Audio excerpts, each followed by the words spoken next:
Hey guys, it's Deconic, and day 2 was packed full of discoveries and upgrades, including a new substitute for the now massively overpriced Wraith Lord, as well as certain upgrades that I have lined up for the build, which I just couldn't quite fit in the day 2 time frame. So I will be getting it into the build like probably first in day 3, but I'll be going over all of that in the video. Now, you might be wondering, what could the helmet be that would potentially replace a Wraith Lord, especially on a Spectre build? And honestly, when I saw this helmet and what it could roll, I could not process the fact that GGG actually made this thing. And the name of the helmet is called the Dark Monarch, and what it does, it has many variations, but the one that we are currently using is the Race Spectre version. Now, what Dark Monarch does is basically it gives you the maximum number of whatever minion in question is doubled, but then you cannot have minions that are not that selected minion. So in this case, maximum Race Spectre is doubled, but then we cannot have non-Race Spectre minions, but we already were prepared for that downside with the Wraith Lord. But then the difference between this and a Wraith Lord is that this one only has +1 to level of all minion skill gems versus Wraith Lord's 2. And this one also has sockets instead of ghastly eye jewel spots, which it has its pros, it has its cons.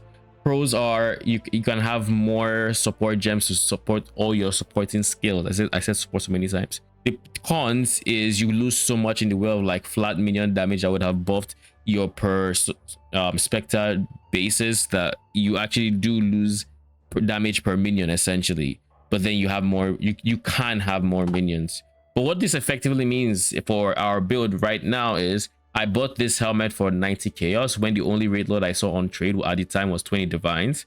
So it was essentially a Wraith Lord swap without paying any egregious amount of money for the T17 helmet and just getting this, which I assume is a T16.5 boss drop, one of the new endgame bosses anyways.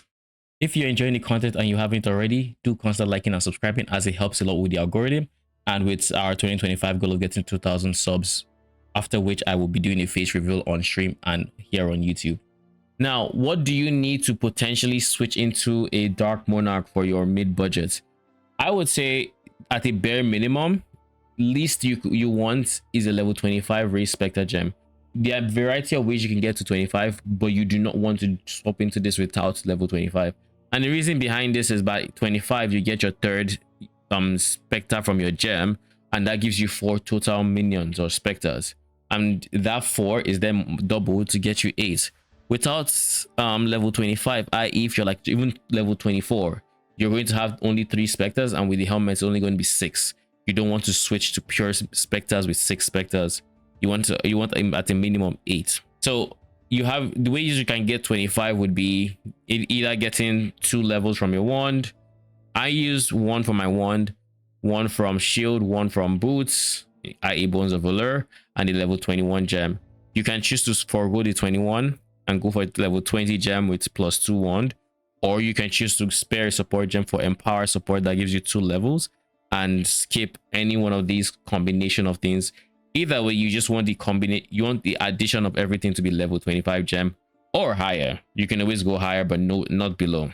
Now, aside the Dark Monarch, it has recently been discovered that mercenaries can survive on a Doryani setup with minimal investment in lightning conversion. And what that means effectively is now we can use our mercenary to get to -200 lightning res and have an insane damage multiplier for lightning damage without having to spend any of the currency we would have had to spend otherwise if we use it ourselves to convert all that lightning dots to other elements essentially.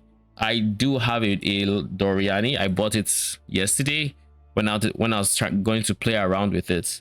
I bought a Doryani. I dropped a Dawnbreaker from Quest Exarch, and I bought an Immortal Flesh because the life regen is also really nice for him to have, just to help mitigate the lightning dots if there are some that come his way. Now, I am not convinced that you need an Immortal Flesh. This is what was advertised, I guess, for the mercenary setup that could actually survive. I would personally think I can survive with a Combs Binding, which converts physical to 25% of enemies physical to fire damage, just to give us more survivability on top of everything. So this effectively means that once I get the mercenary suitable for this, i.e., I want a mercenary that's melee enough to where he's going to get the enemies into the Doryani range, but ranged enough to where he's going to actually still give my Wretched Defilers Purple's toll benefits, because they do tend to retreat quite a bit. So I'm thinking either a Templar with something like Smite or Absolution or something along those lines in terms of ranges. And if they can come with Rat Aura, even better. If they can't, and they can come with like something else like Battle Mage's Cry or Zealotry, also good. But that is currently my game plan for getting the Doryani upgrade in. That is probably gonna be the first thing I do once I go live, and I should be going live not too long after this video goes out. Now, on the front of the passive tree, we have made quite a few changes, and you will notice something very interesting. That is, I am not even done respecking. Once I switched to a Dark Monarch, I had to drop a few things.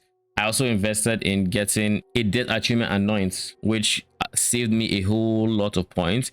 And with those points, I was able to get endurance charges. I could invest in an enduring composure. So I also went into endurance charges from the cluster jewel and went for maximum endurance charges, as well as going for some block. Now, there are some notes I haven't actually taken out from, which I plan to eventually, including accuracy, even this block wheel. I need to take points out of everything. I can leave this a bit longer just because I'm not completely capped on attack block, or spell block I'm fine on, but attack block not really. So I can leave this for a bit, but the accuracy notes have to go, because the only person that's benefited from accuracy right now is the Perfect Forest Warrior, and the only thing he needs to do is all and give us Feeding Frenzy. Overall, day 2 was a very fun day where I got to learn more about the different uniques and different modifiers coming with like stuff like bitter bind points, which I actually dropped fighting Katarina because I've been farming Betrayal and some other things. I've also been keeping track of the changes they've made to Betrayal because I'm a big Betrayal fan, and they are a lot more than I expected. There's a lot of changes in there in the form of reward, and I find especially research has a lot of like individual changes. Some I'm not a big fan of, others I'm a huge fan of. One of the changes got me an 8 divine jewel, which I sold, and that funded a lot of my upgrades. So I am definitely going to be playing around and trying to learn as much as I can about the new mechanic state, essentially. But I'm digressing. That about sums up everything that happened on day 2. If you made it this far, do consider liking and subscribing, as that helps out a lot. If you have any questions, leave them in the comment section. And with all that said, thank you for watching.